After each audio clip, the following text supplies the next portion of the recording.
5ই আগস্টের ঐতিহাসিক বিপ্লবের পরে সেনানিবাসে আশ্রয় নিয়েছে 622 জন।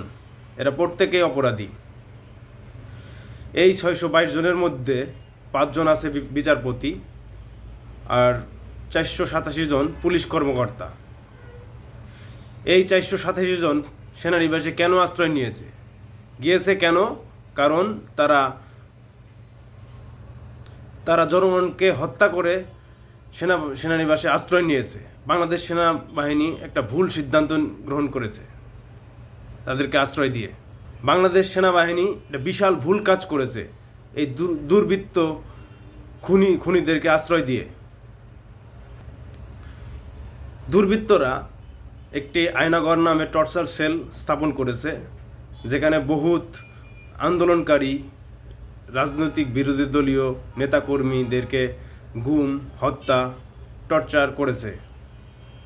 যারা এই আয়নাঘর স্থাপন করেছে তারা বহাল তবিয়তে এখনও নিজ নিজ অবস্থানে বহাল তবিয়তে রয়েছে এবং প্রত্যেকটি জেলায় পুলিশ কর্মকর্তারা আগের মতোই আছেন এবং তারাই এই আওয়ামী লীগ দুর্বৃত্তদের আশ্রয় দিয়ে রেখেছেন। এখন পর্যন্ত দেখলাম না যারা আয়নাঘর নির্মাণ করেছে তাদেরকে গ্রেপ্তার করতে।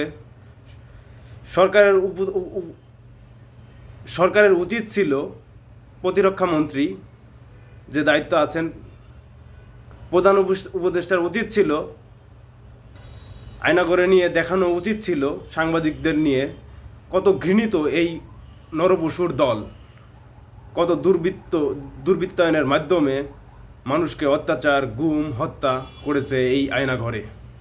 এখন পর্যন্ত আয়নাঘরের চেষ্টাদের কিছুই হচ্ছে না, শুধু একজনকে গ্রেপ্তার করা হয়েছে। 20টি দিন অতিবাহিত হয়েছে কিন্তু এখন পর্যন্ত মনে হচ্ছে না বিপ্লবীদের সরকার প্রতিষ্ঠিত হয়েছে বাংলাদেশে। এই উপদেষ্টা ক্যাবিনেটের একমাত্র আসিফ নজরুল ছাড়া আর কাউকে সরাসরি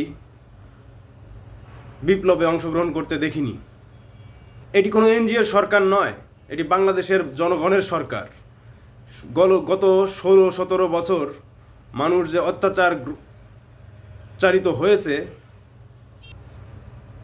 যে অত্যাচারগুলো করেছে তাদেরকে অতি শীঘ্রই শাস্তির আওতায় আনতে হবে। সেনাবাহিনীকে বলছি এবং কি সরকারের প্রধান উপদেষ্টাকে বলছি, অতি শীঘ্রই যারা সেনানিবাসে 487 জন পুলিশ কর্মকর্তা আশ্রয় নিয়েছিল তাদের নাম তালিকা প্রকাশ করতে। ভয় কিসের? এত ভয় কিসের? এই বিপ্লব সফল করতে হইলে এই দুর্বৃত্তদের দমন করতে হবে। এর মধ্যে আমরা দেখতে পেয়েছি একটি বিপ্লব গঠন করার পরিকল্পনা করছিল কিছু বিচারপতি এবং ভারতের মদতপুষ্ট গোপালগঞ্জের কিছু সন্ত্রাসী দল। এই প্রতিবিপ্লব যেন গঠিত না হতে পারে সেজন্য ছাত্র জনতাকে সবাইকে সজাগ থাকতে অনুরোধ জানাচ্ছি এবং সশস্ত্র বাহিনীকে বলবো তারা দ্রুত গোপালগঞ্জের সেই ভারতের মদতপুষ্ট সন্ত্রাসীদের শাস্তির আওতায় আনে এবং যতদিন এই সশস্ত্র বাহিনী মাঠে থাকবে তারা যেন জনগণের পাশে থাকে, জনগণের জানমাল রক্ষা করে, তারা যেন জনগণের প্রভুর ভূমিকায় আবির্ভাব না হয়, তাদেরকে সশস্ত্র বাহিনীকে অনুরোধ জানাচ্ছি। আমরা উপদেষ্টা ক্যাবিনেটে বুদ্ধিজীবীদের দেখতে চাই না, কারণ এই বুদ্ধিজীবীদের এখন আর প্রয়োজন নাই। কারণ এই বুদ্ধিজীবীরা শুধু তাকায় দেখে, শুধু বিপ্লব সংগঠিত হওয়ার পরে, সফল হওয়ার পরে তারা শুধু ক্যামেরার সামনে এসে বক্তব্য প্রদান করে। এই সব বুদ্ধিজীবীদের আমরা দেখতে চাই না এই ক্যাবিনেটে। এই বুদ্ধিজীবীরা দুঃসময় চুপ থাকে এবং বিজয়ের পরে এসে ক্যামেরার সামনে বিভিন্ন বক্তব্য প্রদান করে। এইসব সুশীল সমাজদের আমরা দেখতে চাই না। আমরা এইসবের অবসান চাই। প্রকৃত বিপ্লবীদের নিয়ে এই সরকার গঠন করা হোক, এই কামনা এবং এই আশা ব্যক্ত করতেছি। এবং অবিলম্বে এই স্বৈরাচারী শেখ হাসিনা সরকারকে শক্তিশালী করেছে, তাদেরকে অবিলম্বে এই অন্তর্বর্তী সরকারের ক্যাবিনেট থেকে সরিয়ে দেন এবং বিপ্লবীদের নিয়ে সরকার গঠন করুন। এবং পুলিশ প্রশাসন বিভিন্ন জায়গায় যারা স্বৈরাচারী শেখ হাসিনাকে শক্তিশালী করছে তাদেরকে অবিলম্বে সরিয়ে দিন।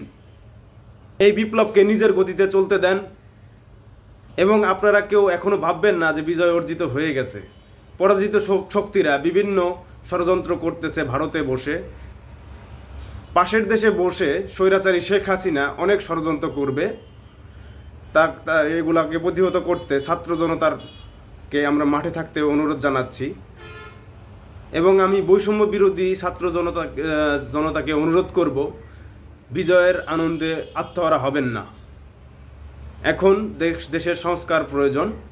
সুতরাং পাশে থাকুন, মাঠে থাকুন। এবং বর্তমানে ফেনী, কুমিল্লা এইসব এলাকাতে বন্যায় প্লাবিত হচ্ছে, তাদের পাশে থাকুন। ধন্যবাদ সবাইকে। আসসালামু আলাইকুম।